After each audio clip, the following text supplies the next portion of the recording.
Oletko kohdannut asiakkaan, joka kertoo turhautuneena tilanteistaan sinulle samoja asioita kuin lukuisille muillekin ammattilaisille?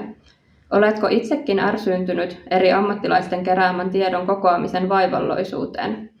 Näihin haasteisiin me Keski-Suomen hyvinvointialueen terveyssosiaalityöntekijät rakensimme yhdessä RAI-tiimin asiantuntijoiden kanssa sosiaalisen tilanteen arviointihenkilöraportin.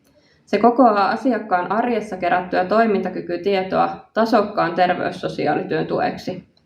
RAI on toimintakyvyn arviointijärjestelmä, jota käytetään laajasti eri sote-palveluissa.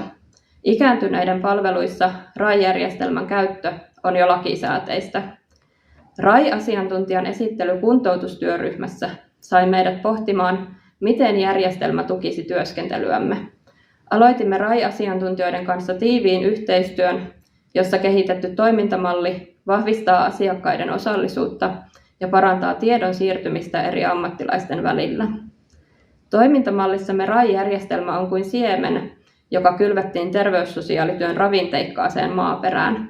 Siemenestä on jo versonut hyvinvointialueelle säästynyttä työaikaa ja myönteisiä Kelan päätöksiä. Järjestelmä vahvistaa sekä asiakkaiden että muiden ammattilaisten arjen ääntä terveyssosiaalityössä.